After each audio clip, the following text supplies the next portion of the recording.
講良心。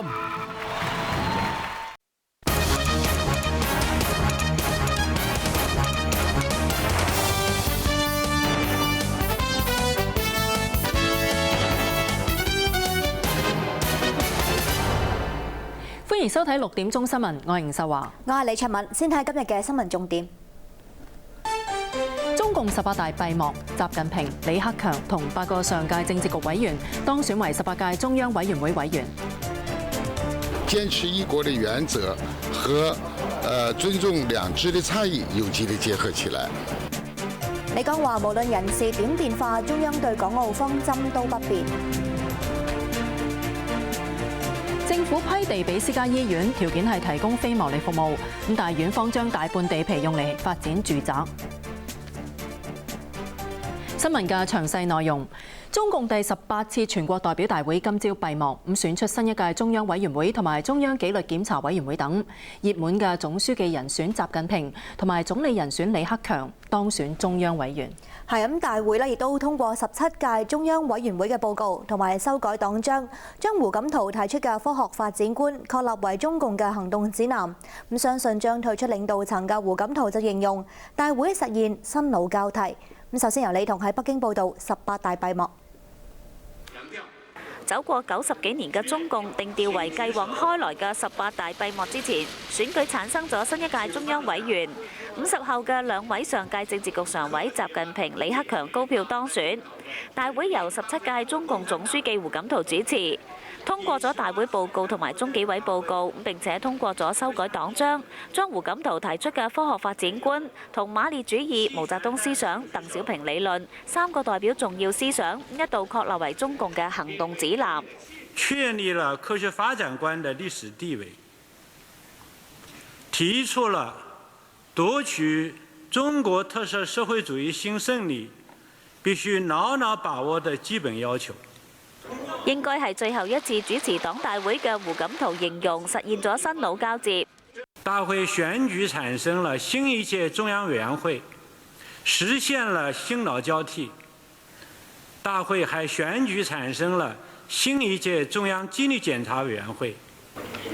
卸下黨內一把手在職，胡錦濤寄語代表8000幾萬黨員嘅2000幾名代表要同中央保持一致，在思想上、政治上、行動上同黨中央保持高度一致，一定要密切同廣大黨員和群眾的聯繫，正確行使代表權利，不辜負廣大黨員的信任和重託。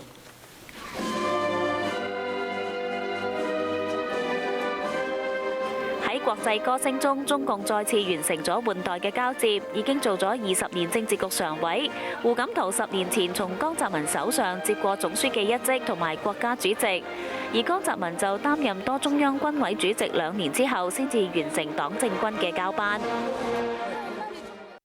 一般相信到咗出年新一屆全國人大會議舉行嘅時候，胡錦濤唔會再擔任國家主席嘅職務，而佢今次卸下咗黨務之後，外界都關注同一時間會唔會卸任埋中央軍委會主席嘅職務。咁有北京嘅政界人士就認為，假如胡錦濤真係全退，即係同黨政軍嘅職位上邊完全退落嚟，將會為中共留下一筆寶貴嘅政治資產。亞洲電視記者李彤喺北京報道。18大之後，胡錦濤會唔會繼續擔任中央軍委會主席一段時間，係外界關注點。有解放軍18大代表透露，中央冇呢個安排。又相信經過新一輪嘅人事更替，唔會影響部隊嘅穩定。由施樂秋喺北京報導。解放軍副總參謀長張慎生話：胡錦濤冇留任中央軍委主席嘅安排。對於那個胡總書記會留任那個軍委的主席，你有什麼看法？沒有這個消息。你覺得如果他留下，他可能留下來了，會對軍隊的穩定是不是有幫助啊？你覺得？沒有這個，中央沒有這個安排。沒有那個安排。沒有你講的這個安排。哦，就是不，他會繼續留任，就是不會的。他不會留任。落實埋軍委會主席嘅人選，喺過去一段時間，解放軍由軍委會副主席去到4總部嘅人選都全面作出調整。有解放軍代表相信人事變動唔會影響軍隊穩定。不會，因為我們這個黨啊，和軍隊有個光榮傳統，就是我们对前辈开创的事业，对上一届班子建设的成就，都会很好的继承，很好的发展。我们这叫继往开来，不断推动我们事业向前发展。也相信我们的未来会更加美好。我们的前景，我们对我们的未来前景是充满信心的。亦都有部隊代表認為軍隊新舊更替制度化。這是我們現在黨建立的制度，很正常。我相信新的一屆中央委員會和中央軍委一定能夠領導我們國家走向更加美好的未來。有解放軍代表期望18大之後，軍隊可以不斷提高現代化同埋信息化嘅水平。亞洲電視記者施樂秋喺北京報導。18大通過中央委員會嘅報告，堅持一國原則，尊重兩制差異。咁中聯辦副主任李剛就話：無論人事有啲乜嘢變化，中央對港澳方針都不變。由駐北京記者李靜瑜報導。18大會議通過中央委員會嘅報告，當中提及到港澳，指出要全面準確貫徹一國兩制、港人治港、澳人治澳、高度自治嘅方針，發揮內地堅強後盾嘅作用。中聯辦副主任李剛話：18大之後，中央會一貫堅持一國兩制嘅原則，堅持一國的原則和尊重兩制的差異有機的結合起來，把這個維護中央的權利和保障特區政府的高度自治權有機的結合起來，把發揮內地的這個強大的後盾作用和提升香港自己自身的這個活力競爭力有機的結合起來。對於中文大學早前進行嘅港人身份認同調查，被《環球時報》批評唔嚴謹。李剛回應嘅時候話：港人對中國人嘅身份認同越嚟越高，唔擔心有港獨嘅情況出現。另外，李剛又否認會被調去澳門嘅傳聞。佢當選今屆中紀委委員。佢又話港澳辦副主任張曉明就當選中央委員會候補委員。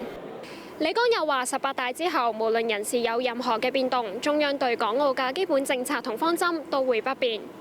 另外，廣東省委副書記朱明國話：唔知道廣東省委書記汪洋會唔會離開廣東，不過就相信無論日後邊一個執掌廣東，都唔會影響粵港合作。他走了會唔會影響廣東合作？不會的，會永遠越來越好，越來越好。好。現在很多中港矛盾，你覺得應該怎麼處理？沒有矛盾，我們兩家是兄弟，只應越來合作越好。被問到有關港獨嘅問題，朱明國認為個別人士有呢一個諗法好正常，亦都係民主嘅表現。亞洲電視駐北京記者李靜瑜報導。除咗熱門嘅總書記人選習近平同總理人選李克強當選為中央委員會委員之外，新任政治局常委嘅熱門人選亦都榜上有名。孫兆勤報導。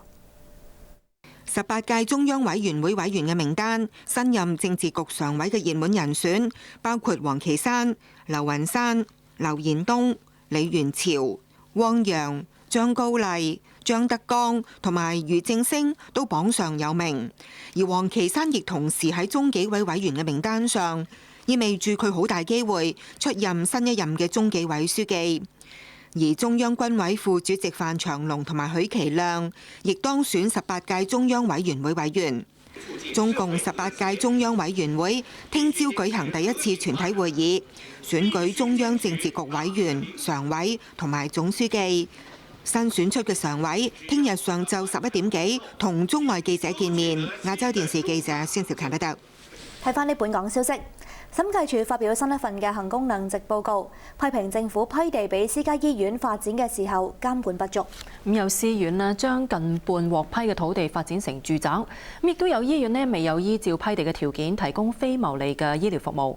咁先由招恩培講下咧審計報告點講。政府30年前賣咗沙田一幅近2萬平方米嘅土地，供營運商發展私營嘅仁安醫院。但醫院只係佔土地大約一半嘅面積，其餘4/6土地20幾年未有發展。營運商多次向地政總署同城規會申請更改土地用途發展住宅，獲批之後補咗6億幾嘅地價，而家起咗2棟樓宇同4棟洋房出售。審計署認為，當初批出土地嘅面積可能過大，政府又冇喺土地契約中加入發展管制，令到原定醫院發展計劃無法完全實現。建議政府吸取教訓，防止同類情況再發生。審計署又發現有私院獲免地價或者以象徵式地價批地發展，但冇依足批地條件。有私院就訂明要提供最少20張免費病床，但衛生署50幾年嚟一直冇查問，直到審計署調查先至去問。而病床使用率亦都只係得1/7至2/4。另一間私家醫院獲批地營運非牟利醫療健康中心，但最後興建提供100幾張病床，包括頭等病房嘅醫院大樓，但就冇長者活動中心或者日間醫院。審計署建議政府加強執法，確保醫院遵從批地條件。審計署又批評衛生署監管私院不足，有醫院專科中心未取得註冊前就運作，幫人做手術，但衛生署冇發警告信。衛生署收到私院嚴重醫療事故通報，亦都未有向外公佈。07年到舊年只係發出3份相關新聞稿。政府話同意審計署建議，1年內會完成檢討規管私院嘅相關法例。亞洲電視記者朱欣培報導。食物及衛生局局長高永文話，衛生署會加強監管私院，並且會檢討相關法例。有病人組織就批評醫院未有按照批地嘅條件提供非牟利醫療服務，協助有需要嘅病人。再由朱欣培報導。食物及衛生局局長高永文話：接受審計署報告建議，會喺規管私營醫療機構嘅督導委員會下設立專責小組，檢討現行規管私院嘅相關法例。充分考慮審計署喺呢個報告裏面向我哋提出嘅建議同埋一啲嘅即係睇法。咁亦都喺呢段時間裏面呢，就係檢討嘅過程未完成之前呢，實際上衛生署呢已經開始一系列嘅措施呢，係因應審計署喺個報告裏面提出嚟嘅一啲建議呢，係加強對於私家醫院嘅管理。有病人組織話，私家醫院未有按批地條件提供免費同埋低收費病床，令到經濟有困難嘅病人得唔到適切服務。醫院呢能夠去確切咁樣執行呢啲嘅地契嘅條文嘅話呢，收費必然可以減低啦，令到佢嗰啲嘅病人呢係受惠嘅。或者改變。立法會議員郭家麒就批評政府部門間協調不足，以致私院獲政府賣地發展之後，未有充分發展土地，咁反而用作興建住宅，認為部門失職。亞洲電視記者朱欣培報導。先休息一陣，咁翻嚟會報導。香港嘅空氣質素指標訂立20幾年嚟，從來未完全達標。有團體話政府未有盡力改善空氣質素。警方搗破高利貸集團懷疑無牌放債，年息高達600厘。